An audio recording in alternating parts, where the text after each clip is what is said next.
네, 청취자께서 보내주신 자료 아주 흥미있습니다. 오늘은 서울 완전 중심부죠. 종로에 있는 이 수백억 원대 숙박시설 투자건을 좀 깊게 들여다볼까 합니다. 아, 네. 그 자료 저도 봤습니다. 마팀이라는 투자그룹이 주목한 물건인데 이게 겉보기엔 참 좋아 보이는데 또 한 번 유찰된 이력이 있단 말이죠. 맞아요. 어떤 매력이 있고 또 뭘 더 파봐야 할지 한번 같이 살펴보시죠. 네. 일단 감정가가 360억 원대인데 최저 입찰가가 280억 원대까지 내려왔다는 거? 오, 이게 상당히 눈길을 끌죠. 네, 거의 80억이 빠진 거니까요. 그렇죠. 이게 왜 유찰됐을까? 단순 가격 문제일까? 아니면 뭔가 다른, 시장이 아는 다른 위험 요소가 있었던 건 아닐까? 이게 중요할 것 같아요. 위치는 정말 우와 대단하더라고요. 자료 보니까 반경 500m 안에 지하철 1, 2, 3, 4, 5선이 다 지나가고요. 네, 그야말로 교통의 요지죠. 특히 그 1호선 종강역 12번 출구에서는 뭐 100m도 안 된다고 엎어지면 코다할 거리. 하하, 그렇죠. 도보 1분. 서울에서 이런 입지는 진짜 찾기 힘들죠. 네, 이 정도면 뭐 접근성은 거의 만점 아닐까요? 뭐 대중교통 접근성만 보면 최고 수준이죠.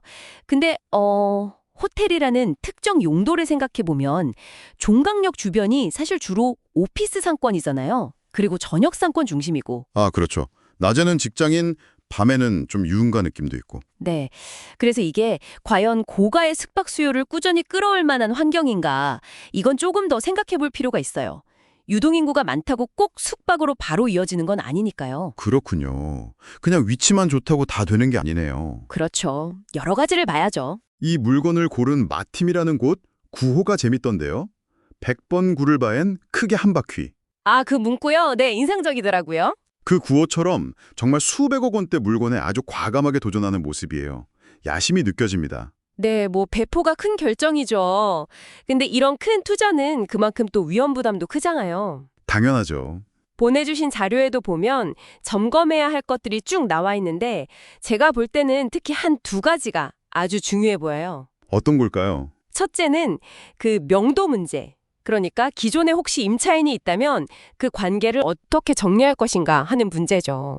아, 세입자 내보내는 거요? 네, 특히 이런 상업 지역에서는 권리금 문제가 아직 복잡할 수 있거든요. 권리금.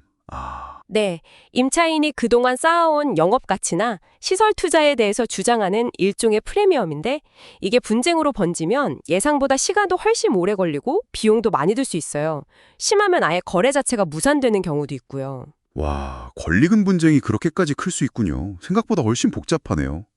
그럼 또 다른 포인트는요? 두 번째는 이제 실제 운영 수익성하고 미래 가치 부분입니다. 운영 수익성이요? 네, 지금 숙박시설로 운영 중이라고 하니까 실제로 돈을 얼마나 벌고 있는지, 방은 얼마나 차는지 이런 걸 좀 확인해야죠. 공실료 같은 거요. 네네.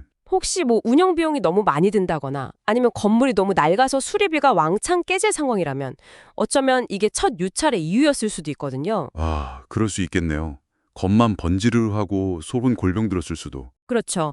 그리고 또 장기적으로 봤을 때는 용적률 있잖아요. 대지 면적 대비 건물 연면적 비율. 네, 용적률. 이걸 확인해서 지금 건물이 법적으로 지을 수 있는 최대 크기를 다 쓰고 있는지 아니면 혹시 더 올릴 여지, 그러니까 재건축이나 증축의 가능성이 있는지 이것도 따져봐야 해요. 이게 나중에 자산 가치를 올리는데 아주 중요한 변수가 되거든요. 아, 명도 문제랑 그 권리금 가능성 그리고 실제 장사는 잘 되는지 또 나중에 더 건물을 키울 수 있는지 용적률까지. 와, 정말 겉으로 보이는 입지만큼이나 속사정하고 잠재력을 진짜 꼼꼼하게 봐야겠네요. 맞습니다. 바로 그거죠. 화려한 입지, 큰 규모, 그 이면에 숨어있는 실제 운영 상태, 법적인 문제, 재무적인 위험 요소들, 이걸 파악하는 게 핵심입니다. 마팀의 이 클도전이 성공하려면 이런 부분들을 정말 철저하게 검증해야겠군요. 네, 그래야겠죠. 자, 오늘 종로의 이 수백억 원대 숙박시설 투자건을 함께 살펴봤습니다. 정리해보면 최고의 입지 조건이라는 아주 강력한 매력이 있지만 동시에 한번 유찰됐다는 점, 그리고 말씀하신 권리금 문제나 실제 수익성, 용적률 같은 좀 면밀히 검토해야 할 잠재적인 위험 요소도 같이 안고 있는 그런 물건이다, 이렇게 볼 수 있겠네요. 네, 정확합니다. 그래서 오늘 나눈 이야기들을 바탕으로 청취자 여러분께 질문을 하나 드리고 싶습니다. 네, 어떤 질문이신가요? 만약 여러분이 이 투자를 직접 고려하신다면 아까 저희가 이야기했던 여러 잠재적 위험들 있잖아요. 뭐 복잡한 명도 과정이나 권리금 문제, 아니면 생각보다 낮은 실제 수익성, 또는 뭐 용적률 제한 같은 미래 개발 가능성의 한계. 이런 것들 중에서 여러분의 투자 결정을 딱 좌우할 단 하나의 가장 치명적인 딜브레이커는 무엇이라고 생각하시나요? 질문에 한번 답을 생각해 보시면서 이 투자의 진짜 본질, 그 가치와 위험을 다시 한번 곱씹어 보시는 것도 좋은 기회가 될 것 같습니다.